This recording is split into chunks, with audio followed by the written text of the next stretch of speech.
외신을 읽다 보면은 독자가 사연을 올리는 그런 코너가 있어요. 우리가 경제를 볼 때 이 하드 데이터도 중요하지만 언제나 이 소프트 데이터가 중요하지 않습니까?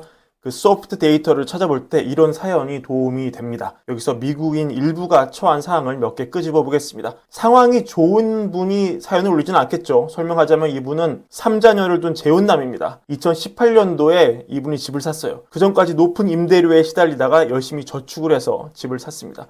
근데 돈 문제가 주로 원인이 돼서 거의 그렇죠 사유가 이분이 이혼을 합니다. 그리고 이혼 직후에 21년도에 직업을 바꿔서 시간당 23.1달러를 벌고 일주일에 60시간 넘게 일을 했어요. 일을 많이 하신 분이죠. 그래서 이분이 인생은 멋져 보이고 나는 돈을 모을 수 있었고 집을 수리할 수 있었고 아이들에게 성탄절 선물할 수 있었고 또 여성분을 새로 만났어요. 근데 이분도 애가 셋인 것 같아요. 그래서 6자녀를 둔 혼합 가정을 꾸리고 이사를 했는데 여기서 사연이 나옵니다. 두 번째 아내가 제조업에서 해고되었다. 자, 여기서 힌트가 나옵니다. 제조업에서 해고됐다. 지금 약해진 미국의 제조업 경기를 보여주는 거죠. 그리고 일자리를 구할 수 있는 유일한 분야였던 가정 방문 판매에서 일하기 시작했다. 그러니까 일자리를 구할 수는 있는 거예요. 근데 이게 바로 그 유명한 레저 및 적객 분야다. 한때 일자리 순증이 급증했던 원래 일하고 싶었던 제조업 분야에서는 몇 달 동안 일자리를 구할 수 없었다. 그래서 그동안 신용카드 빚이 늘었다. 또 힌트가 나오죠. 왜 미국이 그렇게 신용카드 잔액이 늘었는지. 그래서 집을 팔았다. 다시 집을 사야 되는데 아메리칸 드림이 악몽이 되었다. 우리는 지금 그 어느 때보다 더 많은 돈을 벌고 있지만 왜냐 임금이 올랐으니까 집을 살 여유가 없다. 우리의 꿈은 물가 상승과 금리 상승으로 매달 더 멀어지고 있다. 그러니까 한번 집을 팔고 다시 살 기회가 완전히 날아갔다고 느끼는 거죠. 심지어 임금이 올라서 우리는 그 어느 때보다 많은 돈을 벌고 있지만 여유가 없다. 그럼 소비도 위축이 되겠죠. 이게 강력한 하드 데이터 안에 숨겨진 미국의 민낯 중 하나일 수 있습니다. 자, 그런데 연준이 이런 소시민 사연 하나 두 개를 들고 정책 결정을 할 수 없잖아요. 그래서 월가 일각에서는 오히려 올해 미국이 금리 인하를 아예 못할 거라는 전망을 내놓고 있습니다. 아폴로 유명한 이코노미스트죠. 톨스텐 슬록 수석 이코노미스트가 그런 주장을 내놓고 있습니다.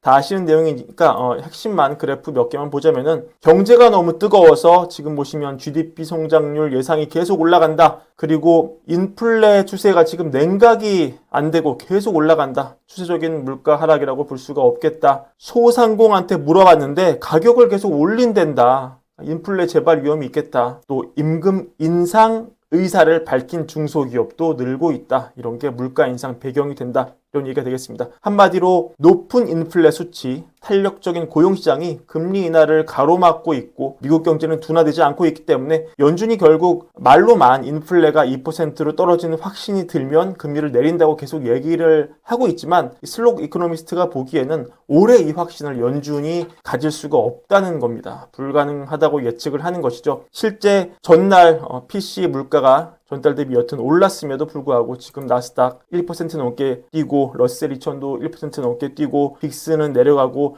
전반적으로 자산 시장이 멈출 기미가 보이지 않습니다. 이 얘기는 시장이 쉽게 둔화를 허용하지 않는다는 얘기가 되겠습니다. 연준은 이 중간에서 뭔가 논리를 만들어내야 되는 거죠. 지금 연준은 아마 이 작업을 하고 있을 겁니다. 그렇기에 파월은 지난 CBS 60minutes에서 얘기한 대로 우리가 금리를 인하하기 위해서는 엄청나게 좋은 데이터일 필요도 없고 인플레가 잘 잡히고 있다는 그런 데이터이기만 하면 된다. 이렇게 비교적 완화적으로 얘기하는 것도 저 소시민과 아폴로 보고서 사이 그 어딘가를 걷기 위한 연준의 큰 그림일 것입니다. 그래서 PC가 나온 이후에 연준 위원들이 거의 집단으로 나와서 계속 인터뷰를 했어요. 1월 물가가 올랐기 때문에 이후 나온 연준 인터뷰는 연준 생각을 읽는데 매우 좋은 참고 자료가 되겠죠. 제가 3명의 인터뷰를 가져왔습니다. 첫째, 클립을 여는 종재 로레타 메스터입니다. 자, 이분 내용 요약하자면 일단 1월 PC 오른 거 놀랍지 않았다. 왜냐? PPI, CPI가 높았던 걸 이미 봤기 때문이다. PC 이번 데이터는 나의 기존 생각에 변화 주지 못했다. 나는 여전히 연내 금리 3번 인하가 가능하다고 생각을 하고 실제로 소비자들이 지출에 좀 더 신중해지고 있다는 그런 징후도 있었고 비즈니스 투자도 감소를 했고 제조업체들도 좀 몸을 사리고 있고 1년 전에 클리블랜드 내부 데이터 봤을 때 올해 임금 명목 상승률이 5%라고 예상을 했는데 최근 연구 보니까 4%로 좀 줄었더라. 그게 언제인지 확신할 수 없지만 지금 경제도 좋은 상황이고 통화정책도 좋은 상황이고 우리는 인플레를 2%로 돌리기 위한 시간이 있고 충분히 그걸 기대할 수는 있는 상황이다. 이렇게 얘기합니다. 그러니까 당장 지금 데이터가 있는 것은 아니지만 여전히 연내 금리 인하 3번 가능하다고 보고 있는 것이죠. 다음 가져온 것은 메리 데일리 샌프란시스코 연은 총재 얘기입니다. 이분도 인터뷰 나왔는데 뭐라고 했느냐? 우리는 데이터를 보는 것이지 특정 시점의 데이터 포인트를 보는 것은 아니다. 특정 시점의 데이터만 보는 게 아니다. 그래서 질문자가 물어봐요. 너무 금리를 늦게 인하해서 오는 위험, 아니면 너무 빨리 인하해서 오는 위험, 이게 대칭적이냐 아니면 비대칭적이냐. 그러니까 좋은 질문이다 이렇게 대답을 하고요. 둘 다 똑같이 균형 있게 본다 이렇게 하면서 우리는 저 위험을 골고루 지켜볼 것이다 이렇게 얘기를 합니다. 또 질문자가 물어봅니다. 어떤 사람이 그러는데 그 주택 간주 임대료 있죠. 주택을 가진 사람들이 임대료 낸다고 가정하고 CPI 잡는 그런 물가지표 말합니다.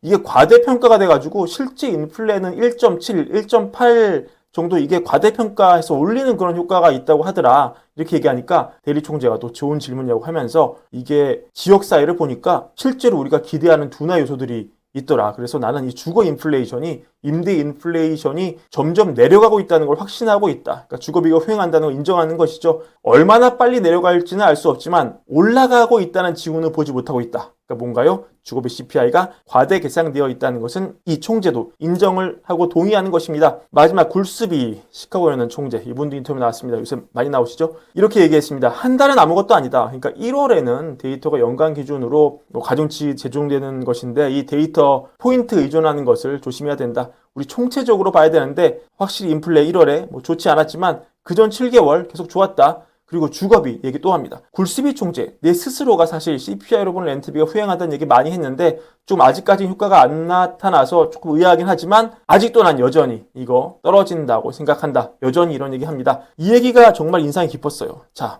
우리가 인플레가 막 올라갈 때 인플레는 부정적인 공급 충격으로 지속적이었다. 그러니까 뭔 얘기입니까?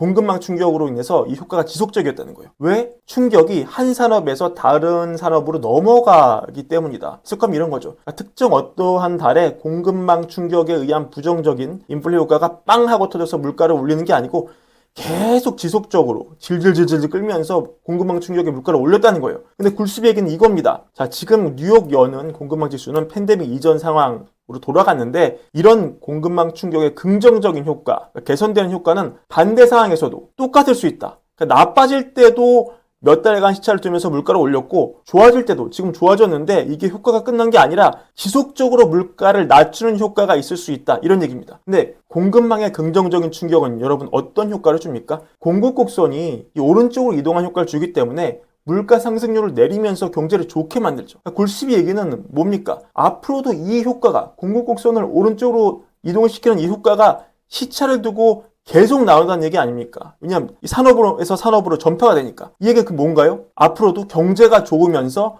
물가가 내려갈 수 있다. 물가 상승률이 둔화될 수 있다.